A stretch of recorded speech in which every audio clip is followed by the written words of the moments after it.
Hello বন্ধুরা, আজকে আবার একটা নতুন ভিডিও নিয়ে চলে আসলাম। ভিডিওটা 2 দিন আগে সময়ের কারণে এডিট করতে পারিনি। যাই হোক, আজকে একটু সময় পেলাম তাই ভাবলাম একটু এডিট করে পোস্ট করে দিই। সেদিন রান্না করা হয়েছিল ডিমের ঝোল। তো প্রথমে কড়াইয়ে সামান্য তেল দিয়ে ডিমটাকে হলুদ লবণ দিয়ে মেখে একে একে ভেজে নিলাম। সামান্য তেল দিয়ে ভাজতে হয়, কারণ নয় ডিমগুলো ছেটে। তো ডিমগুলো ভাজা হয়ে গেছে, এখন একে একে নামিয়ে নিলাম।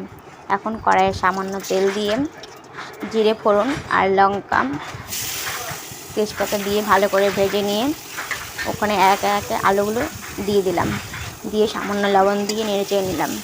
নেড়েচেড়ে নিয়ে একটু হলুদ দিয়ে ভালো করে নেড়েচেড়ে নিলাম। ভাজা ভাজা করব, তো ভালো করে ভাজছি, বেড়ে নিলাম। ভাজা হয়ে গেলে ওখানে মশলাগুলো দেওয়া হবে। ভাজা হয়ে গেছে, এখন মশলাগুলো দিয়ে দিলাম।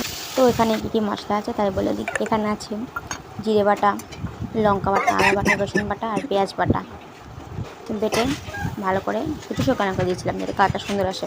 যাই হোক, ভালো করে নেড়ে কষিয়ে নিচ্ছিলাম। দেখবেন যখন তেল ছেড়ে আসবে তখন ঝোল দিয়ে দেবেন। তো আমার ফুটছে, তো তেলটা ছেড়ে এসেছে, এখন সামান্য জল দিয়ে দেবো। বেশি জল আবার ইউজ করি না আমরা, হালকা ঝোল মধ্যে রাখবো। তো হালকা ঝোলের মধ্যে রেখে দিলাম। তো ভিডিও করছিলাম, দেখুন তেল ফুটে এসছে। ওকে একটু হাই দিয়ে দিলাম।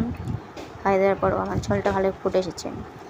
তো এখন ফুটে এসেছে, এখন ভালো করে নাড়াচাড়া দিয়ে একে একে ডিমগুলো দিয়ে দিলাম। ডিমগুলো দিয়ে বেশিক্ষণ রাখবো না, একটু ফুটলেই